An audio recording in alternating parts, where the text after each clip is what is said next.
इसे कहते हैं समाज का बदलाव, इसे कहते हैं आपकी ताकत। हर आदमी को डंडा मारने की जरूरत नहीं होती, ताकत का सनातनी सामूहिक प्रदर्शन करिए।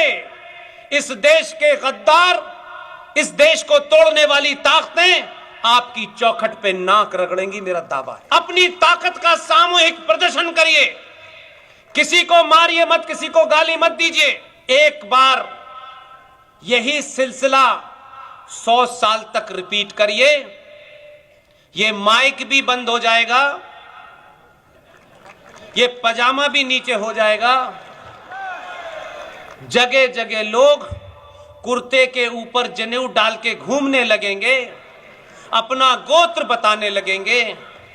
एक बार इसे आपने अभी शुरू किया है, आप सब लोग अपने आप से ये तहैया करें, 100 साल तक अपने निजी स्वार्थों को कहीं पुटलिया बांध के लटका देंगे, सिर्फ राष्ट्र का हित देखेंगे, तभी हो। इसलिए आपके पूर्वजों ने बहुत काम किए, तो सरदार पटेल ने एक दूसरा काम किया।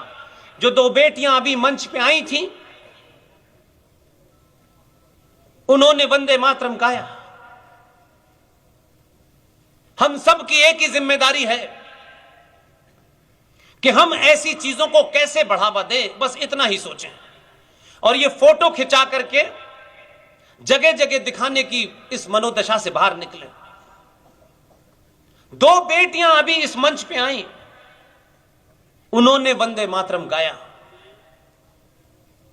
आपके पास आपके पूर्वज जो विजनरी थे, ऐसा हथियार आपके हाथ में देके गए हैं कि आप जब उन बातों को रखेंगे तो कोई आप पे आरोप नहीं लगा सकता कि ये हिंदूवादी ताकतें हैं, ये आरएसएस के एजेंट हैं, ये कोई नहीं कह सकता।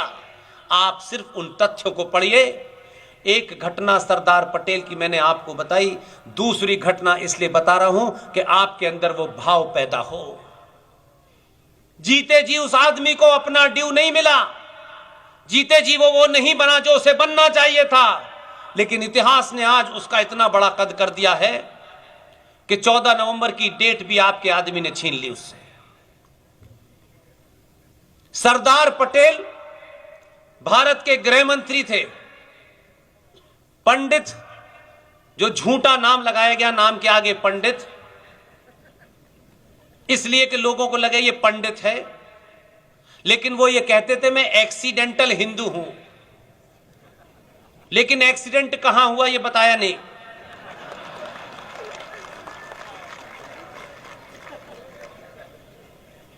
उन्होंने सही बात किसी गलत आदमी से कह दी है, और वो ये समझ रहे थे, उनको अंदाजा नहीं था कि जो कम बोलता है वो कितना गंभीर घाव करता है। उन्होंने कहा 15 अगस्त 1947 को जब भारत की आजादी की घोषणा होगी तो संसद में वंदे मातरम गाया जाएगा। वंदे मातरम के बारे में आपको एक तथ्य बताना चाहता हूं। 1937 में अली मोहम्मद जिन्ना, मौलाना अबुल कलाम आजाद, रफी अहमद किदवई, ऐसे कई मक्कारों ने मिलकर के पंडित जी के पास गए। पंडित जी से कहा कि ये जो वंदे मातरम है, इस वंदे मातरम के अंदर सनातनी हिंदुओं के देवी देवताओं का नाम आता है, और इसे हमारे पढ़ने से हमारी भावनाएं आहत होती हैं, लिहाजा हम पूरा वंदे मातरम नहीं गाएंगे। चाचा नेहरू तो एक्सीडेंटल हिंदू थे। उन्होंने कहा ठीक है, समझौता हुआ, और समझौते के तहत कहा गया कि वंदे मातरम का सिर्फ ऊपर का एक पैराग्राफ पढ़ा जाएगा। बात खत्म हो गई। यह 37 का कांग्रेस पार्टी और मुस्लिम लीग के नेताओं के बीच में यह समझौता हुआ, और कांग्रेस के अंदर जितने मक्कार मुसलमान थे सब इसी की बात करते, नहीं हमारी भावनाएं आहत हो रही हैं, इनकी भावनाएं या पता नहीं क्या है। सरदार पटेल से गलती से कहा नेहरू ने कि आजादी जिस रात में घोषित होगी 14 तारीख की रात को जब मैं अंग्रेजी में भाषण दूंगा, क्योंकि भारत के लोग हिंदी नहीं जानते हैं, उसके बाद भारत की पार्लियामेंट में वंदे मातरम गाना है। सरदार पटेल कोई काम चिल्ला के नहीं करते थे, ये भी नहीं करता है। ये जब हो जाता है तब कहते हैं अच्छा दर्द हो रहा है, अच्छा अच्छा अच्छा, तब पता चलता है ये दर्द क्यों हो रहा है। सरदार पटेल ने हामी भरी और फिर सरदार पटेल ने देश के सबसे बड़े संगीतकार को एक टेलीग्राम किया,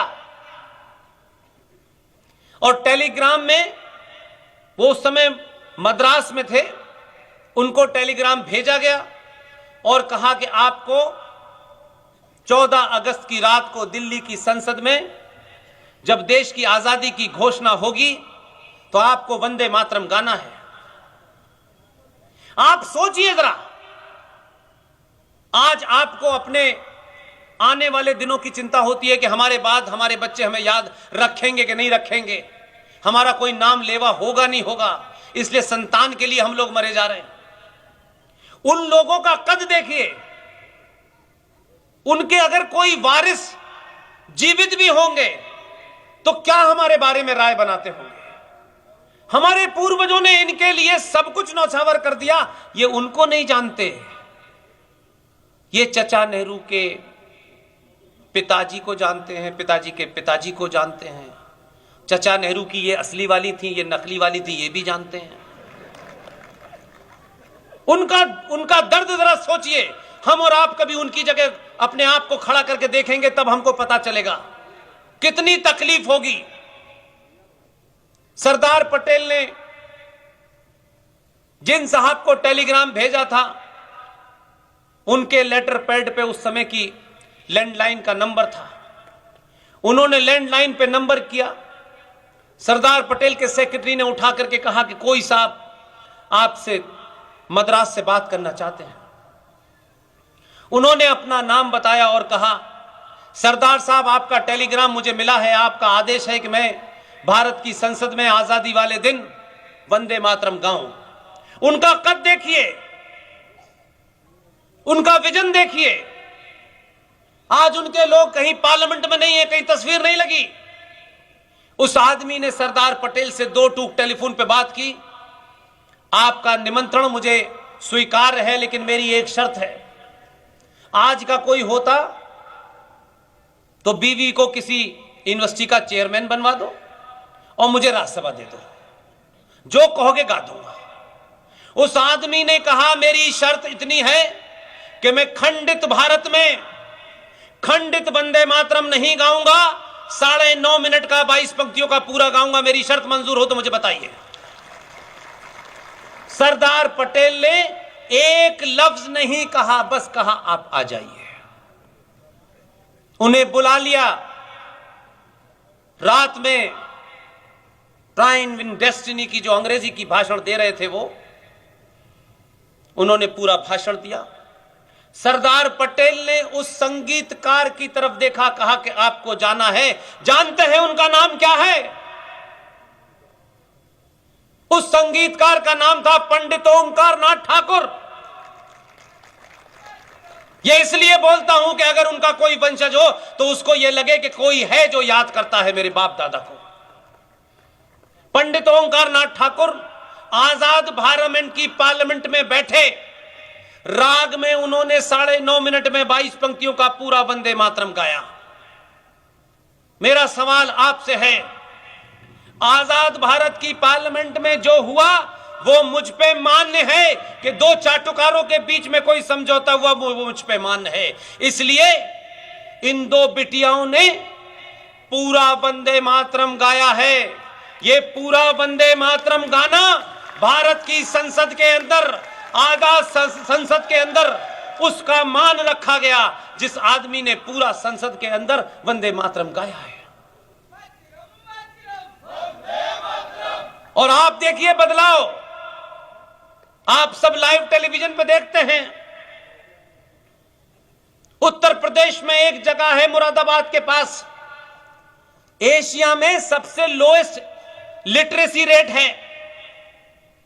वहां से एक टोपी वाला आता है संसद में, कई साल से आ रहा है।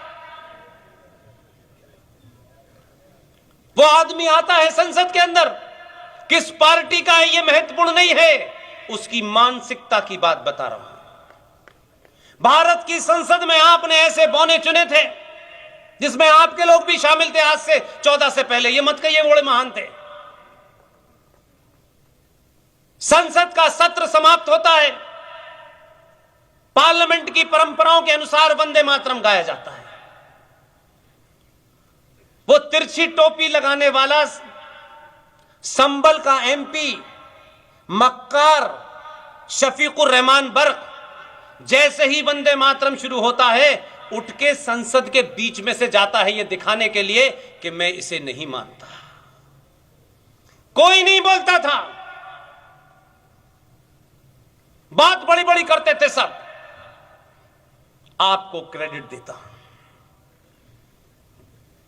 2014 में भी वो जीता। ऐसा नहीं कि संसद में कुछ बैठने वाले लोग बदल गए, कुछ बदले हैं, लेकिन वो नहीं बदला। हां, एक बदलाव जरूर हुआ। अब जब वंदे मातरम होता है, वो एमपी है आज भी संबल वाला, लेकिन उसे पता चल गया है कि वंदे मातरम से इस बार उठूंगा तो मुझे उठा देंगे, इसलिए वो आता ही नहीं है उस दिन। उसको मालूम है बीच में से जाने का रास्ता नहीं मिलेगा, ये यहीं पटक के मारेंगे, गुजरातियों ने भेजा इसको। वो जाता ही नहीं है डर के मारे। इसे कहते हैं समाज का बदलाव, इसे कहते हैं आपकी ताकत। हर आदमी को डंडा मारने की जरूरत नहीं होती, ताकत का सनातनी सामूहिक प्रदर्शन करिए। इस देश के गद्दार, इस देश को तोड़ने वाली ताकतें आपकी चौखट पे नाक रगड़ेंगी, मेरा दावा है। अपनी ताकत का सामूहिक प्रदर्शन करिए, किसी को मारिए मत, किसी को गाली मत दीजिए। एक बार यही सिलसिला 100 साल तक रिपीट करिए, ये माइक भी बंद हो जाएगा, ये पजामा भी नीचे हो जाएगा, जगह जगह लोग कुर्ते के ऊपर जनेऊ डाल के घूमने लगेंगे, अपना गोत्र बताने लगेंगे।